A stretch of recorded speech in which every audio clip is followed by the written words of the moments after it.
It's not complicated. It's as simple as 2 words.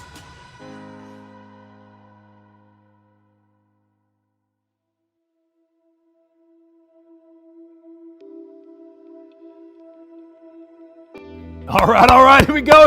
I got 2 words for you today. 2 words, here they are. Driver's seat. Driver's seat. Want to ask you a question today. Here it is. What drives you? What's in the driver's seat of your life? When you think about how and why you spend time in the weight room, or how you respond and practice on the field or the court.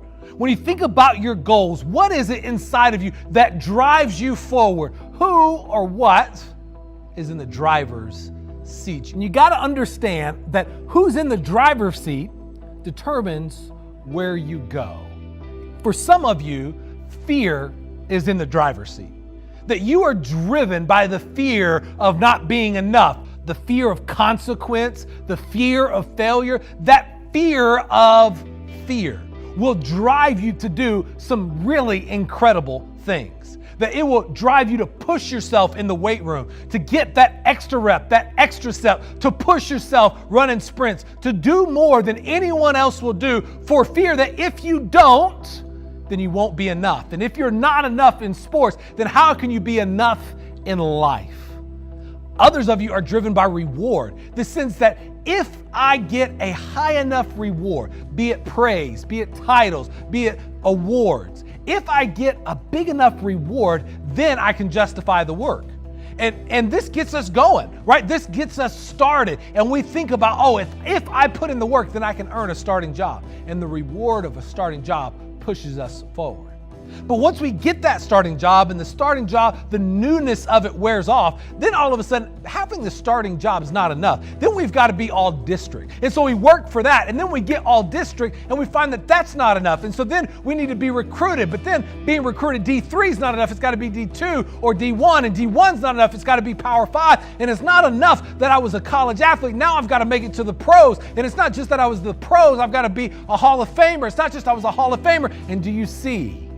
Like a hamster on a hamster wheel, when we chase reward, we always want the next bigger reward, and nothing is ever enough. It's exhausting to run after rewards. It's exhausting to run away from your fears. And when fear and reward are in the driver's seat, you may get some short-term gains, but the long-term championships in sports and in life will be out of your reach if you let those things stay in the driver's seat.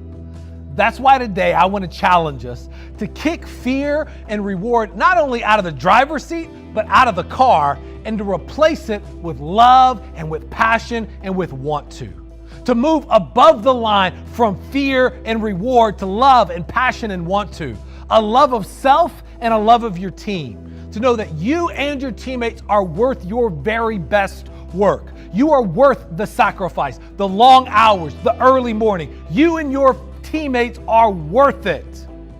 Don't you know you'll always sacrifice more for someone you love than someone you don't? To put passion in the driver's seat, this sense of, I love the game. It's an opportunity, a gift for me to be on this team, that I'm entitled to nothing, but instead every rep, every day, every trip is a gift to get to be a part of this. And for the love of the game, that passion that you compete and push yourself forward because you want to.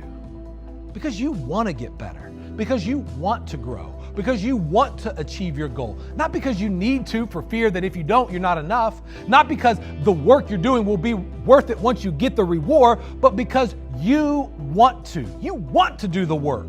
You want to grow. You want to achieve. It's you versus you, and you want to win.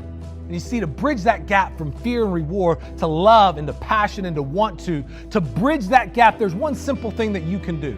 It's to practice being genuinely, fully, and wholly thankful.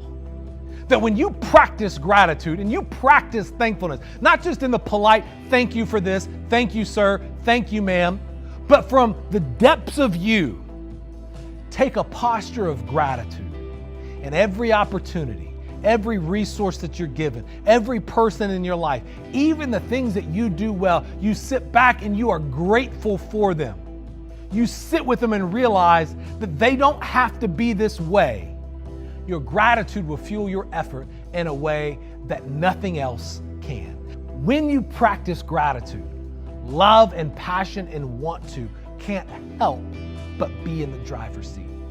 And so you go, Mac, that's great, but what does this have to do with the game? How does this help me on Friday night on the field or Tuesday night on the gym? What does this have to do with the game? Friends, you got to understand it has everything to do with the game. Remember this, whoever's in the driver's seat determines where you go. And you step on the court and fear and reward is in the driver's seat, then when the game goes off the rails and the game plan isn't working and the other team is doing what you didn't expect, all of a sudden fear, because it's in the driver's seat, is going to cause you to start grabbing responsibility away from your teammates. And when you do that, you're taking your trust away from them. And make no mistake, they see it. And when you are driven by fear, you start going, I can't trust this teammate to take the shot, so I got to do it. And you start trying to do their job and your job, and you fail at both.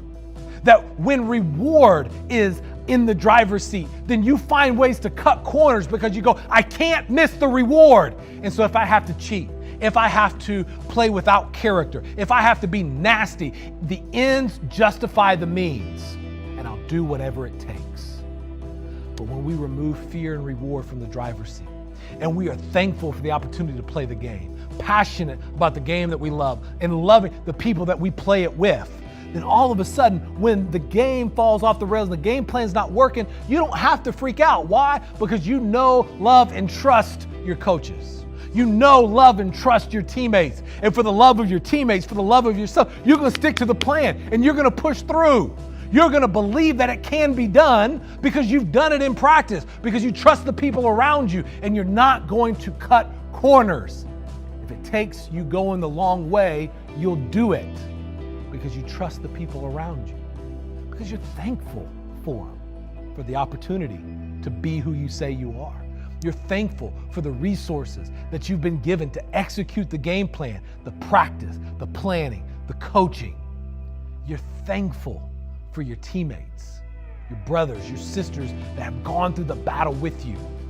And you're proud of you, knowing that when it would be easier to grab onto fear, buckle up the seatbelt and see what happens, you locked in and stayed focused on your love of yourself and your teammates, your passion for the game, and your want to compete and achieve.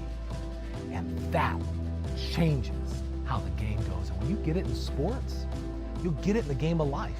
Because life is going to not go to game plan. The wheels are going to come off. When you're driven by fear and reward, you'll get where fear and reward wants to take you.